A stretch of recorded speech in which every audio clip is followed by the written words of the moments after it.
Now let us see conditional statements and converse. First we will see what is the conditional statements. Conditional statement. Conditional statement, the statement in which there is some conditions. In short, the statement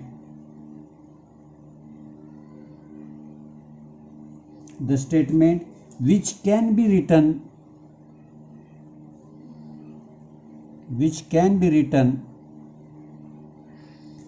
in the if then form, are called conditional statements.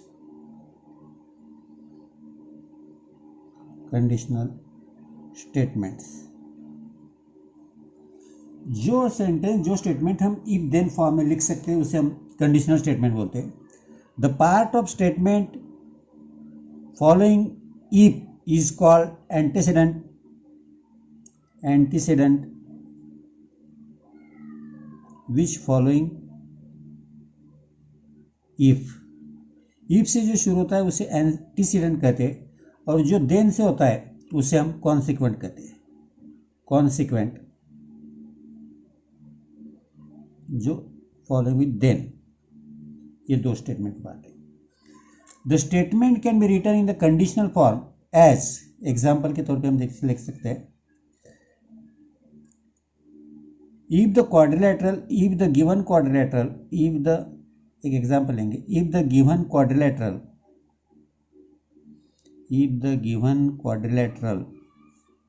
is a rhombus,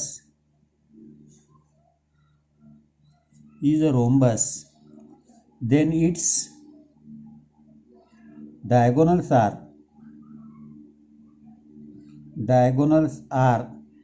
perpendicular bisectors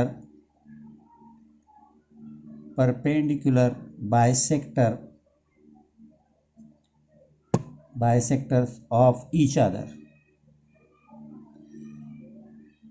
अब ये statement है.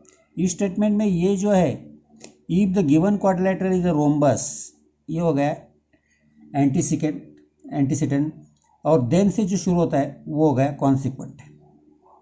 तो हमें पहले antecedent और consequent पहचाना है. तो इफ से शुरू होता है वो एंटीसीडेंट है और जो देन के बाद शुरू होता है वो कॉन्सिक्वेंट रहता है.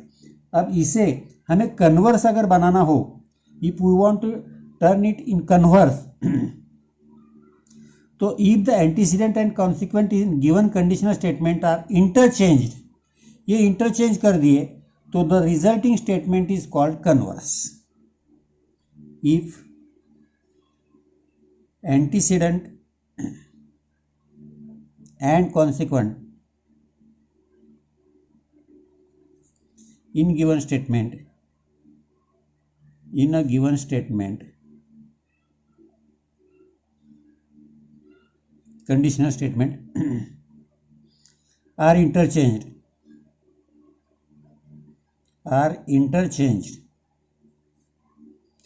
the resulting statement is called the converse.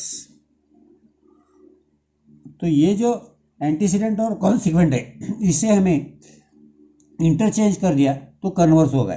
तो अभी ये स्टेटमेंट है, इसका हमें अगर कन्वर्स करना है तो अब ये पार्ट देन के बाद का जो कॉन्सिक्वेंट है, ये कॉन्सिक्वेंट हम पहले लेंगे और ये बाद में आएंगे. That is if quadrilateral is, ये कंडीशनल स्टेटमेंट है. अब इसे कन्वर्स करना है. If the diagonals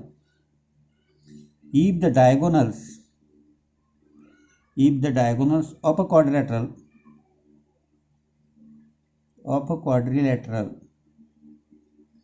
are perpendicular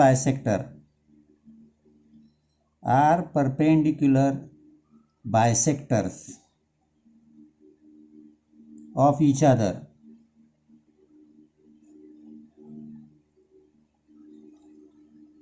then it is a rhombus.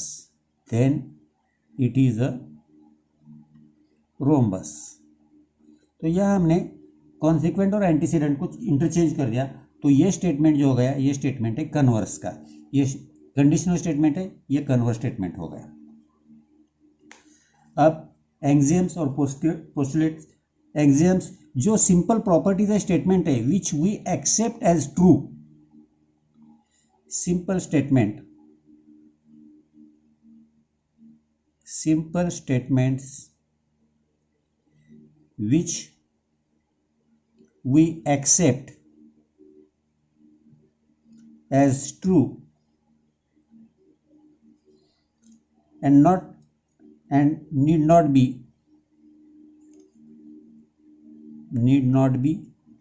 true। जो हम सही मानते हैं, सच मानते हैं, such statements are called, ऐसे स्टेटमेंट को such statements are called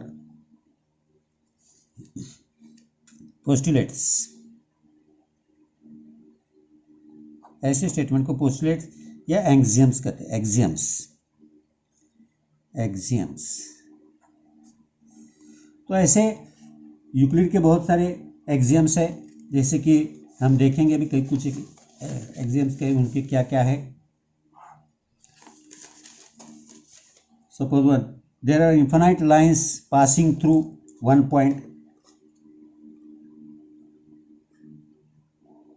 Some axioms। अब एक पॉइंट है, तो एक पॉइंट में से हम बहुत सारे लाइंस निकाल सकते हैं। ये सभी लाइंस एक ही पॉइंट में से निकलते हैं।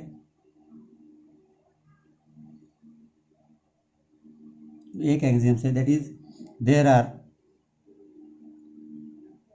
Are infinite lines passing through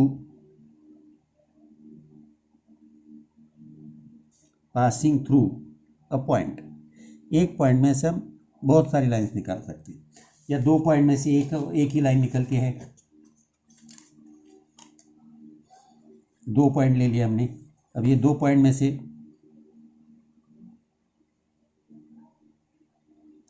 एक और एक ही लाइन जाएगी। That is there is one and only one,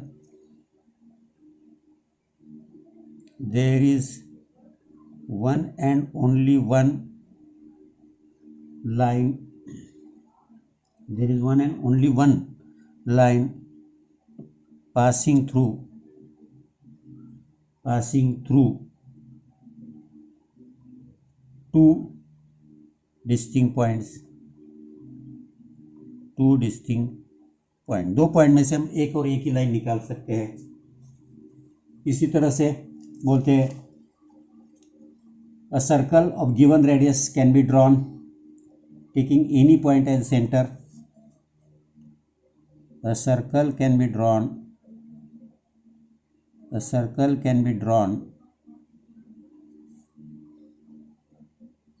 of given radius। आपको कोई रेडियस दी तो उसका सर्कल बनाना है। A circle can be drawn of given radius taking any point as center, as its centre. कोई भी पॉइंट सेंटर लेके हम उस रेडियस का बना सकते हैं। जैसे आपको बोला 3 सेंटीमीटर का सर्कल निकालो, तो 3 सेंटीमीटर हम इसमें ले सकते हैं।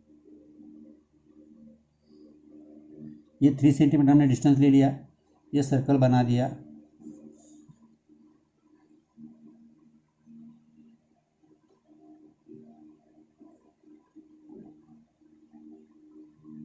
तो ये सर्कल बना दिया। कोई भी सेंटर हम लेके ऐसा सर्कल बना सकते हैं। जैसे कि और बोल सकते हैं, ये थर्ड वन हो गया, all right angles are congruent. All right angles are congruent. जितने भी राइट एंगल है सब कॉन्ग्रुएंट होंगे, क्योंकि वो राइट एंगल ही है। सपोज मैंने ये यहाँ बना लिया,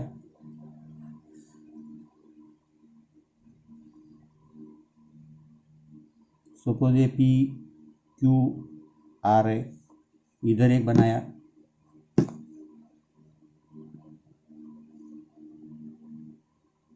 ये है सपोज ए बी सी, इधर भी एक राइट एंगल बना लिया।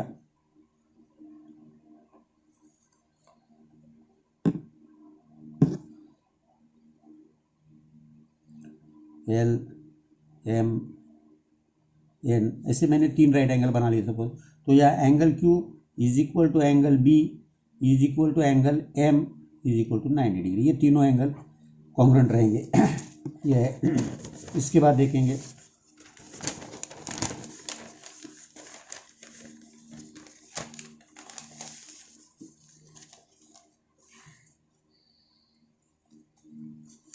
नेक्स्ट है if two interior angles if two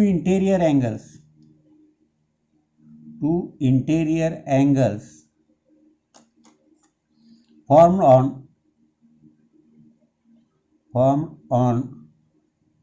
one side of a triangle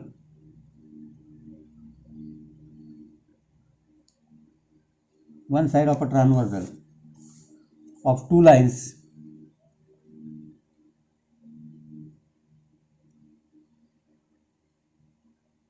add up to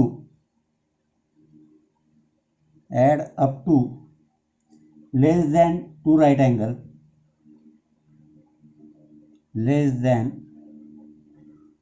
angles,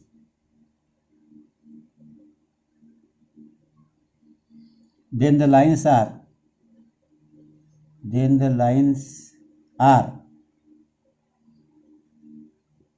line produced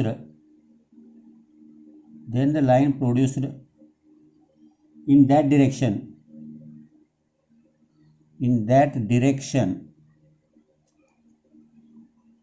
intersect each other। समझ के लो। अब यहाँ का इंटीरियर एंगल जो है, सपोज ये दो लाइन है,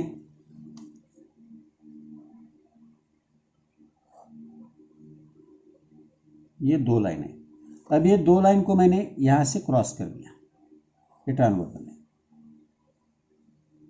ये दो लाइन है।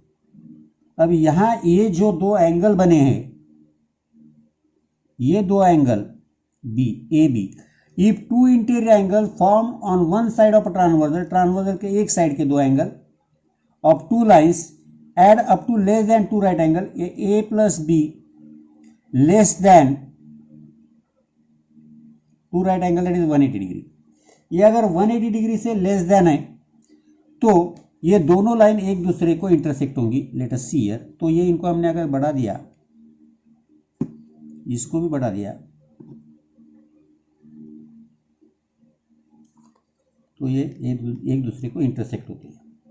तो ये लाइन एक दूसरे को इंटरसेक्ट होते हैं। In short they will not parallel lines. इतने ऐसे एक्सियम्स होते हैं। इसके बाद theorem. A property is supposed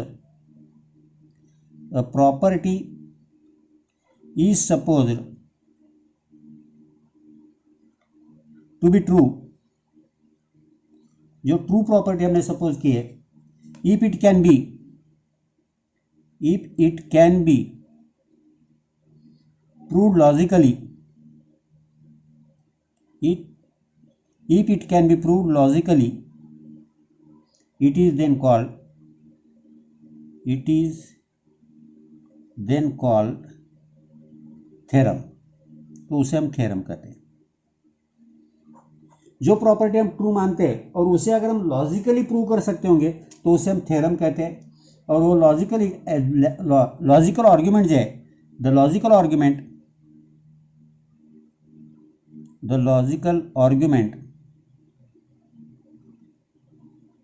made to prove a theorem is called proof। उसे हम प्रूफ कहते हैं। एग्जाम्पल के तौर पे हम देखेंगे अभी एक proof.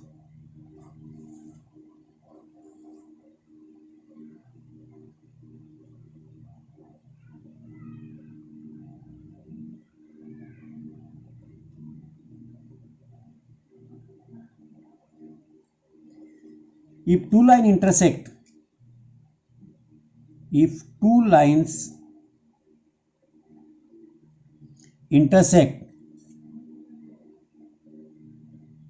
if two lines intersect each other, then the vertically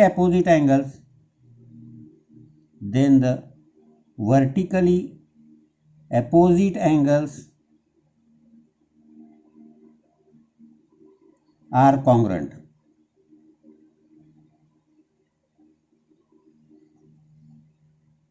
form are congruent. Okay, अब यहां हमने देखा तो यहां गिवन में आएगा, लिखने का तरीका है थ्योरम का, line A B and line C D intersect each other in point P, at point P to prove, जो हमें प्रूव करना है वो angle APC is equal to angle BPD, angle APD